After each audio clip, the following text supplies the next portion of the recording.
বিসমিল্লাহির রহমানির রহিম। ভাই ও বোনেরা, যে যেখান থেকে আমাকে দেখছেন এবং শুনছেন, আপনাদের সবাইকে আমার সালাম, আসসালামু আলাইকুম।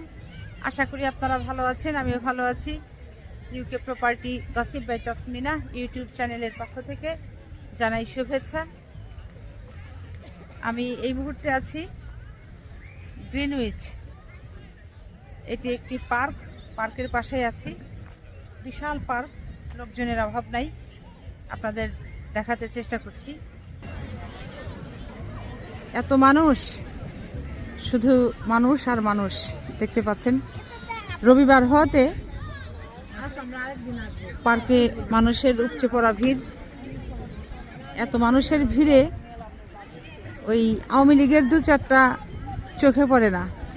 যদি পড়তো, বিশেষ করে এই যে কাওয়া কাদের, ওবায়দুল কাদেরকে যদি এর চোখে পড়তো, তাহলে জিজ্ঞেস করতাম যে কাওয়া কাদের কবে এলেন, কি সমাচার, পালিয়ে কেন বেড়াচ্ছেন, এগুলো জিজ্ঞেস করতাম। আপনাদেরকে সেই কাওয়া কাদেরকে দেখাতাম। সম্প্রতি আপনারা দেখেছেন কাওয়া কাদের কি সুন্দর মুজিব কোট টেনে তুলে নাক আর মুখ ঢেকে ফেলেছেন কলিকাতায়। এখন বোঝা গেল যে এই ছাত্র হত্যা করে বাংলাদেশে গণহত্যা শেষ করে তিনিও ঝাঁকের কই ঝাঁকে গিয়ে মিলেছেন। অর্থাৎ 5ই আগস্ট 2024 শেখ হাসিনা আগে পালিয়েছেন। এরপর এক এক করে তার মুরিদান যারা আছে, উম্মত যারা আছে, এই স্বরাষ্ট্রমন্ত্রী আসাদুজ্জামান খান কামাল, তারপর হচ্ছে অপু উকিল, অসীম উকিল, এখন তো আবার দেখা যাচ্ছে এই ওবায়দুল কাদের, তিনিও ওই কলিকাতাতেই। মানে তাদের পীর শেখ হাসিনা, তিনি ঘাঁটি বানিয়েছেন দিল্লিতে, আর তাকে কেন্দ্র করে আবার ভারতের কলিকাতাতে ঘাঁটি বানিয়েছেন তার উম্মতরা। কি আর বলবো এই আওয়ামী লীগের কথা।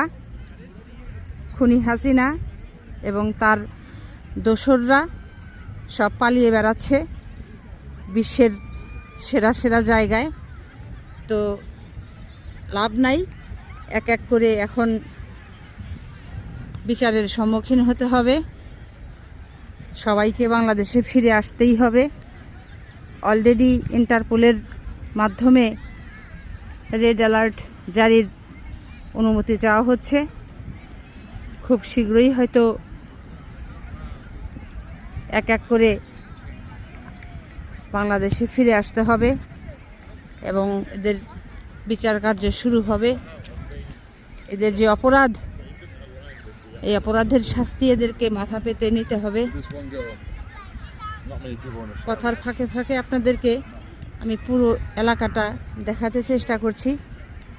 বিশাল এরিয়া জুড়ে এই পার্কটি, মাঠ আর মাঠ। ওই যে পাহাড়ের মতো উঁচু দেখছেন, ওখানে আবার কোনো একটা কিছু করা,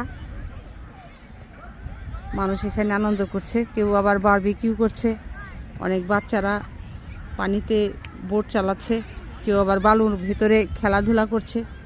যার যেমন মন চাচ্ছে আর কি, সে সেটাই করছে। তবে কেউ কাউকে ডিস্টার্ব করছে না, বাধ্য করছে না, জোর করছে না। সবাই তার গণ্ডির ভিতরে থেকে আইন শৃঙ্খলা মেনে সীমাবদ্ধতার ভিতরে যেগুলো সুন্দর, সুশৃঙ্খল, শোভন, সেগুলোই করছে। আওয়ামী লীগের মতো জোর জবরদস্তি করে কোনো কিছু করছে না। তো যাই হোক, সবাই ভালো থাকবেন, সুস্থ থাকবেন এবং আমার জন্য দোয়া করবেন। আমার এই চ্যানেলটিতে লাইক, কমেন্ট, শেয়ার এবং সাবস্ক্রাইব করবেন। আসসালামু আলাইকুম, আল্লাহ হাফেজ।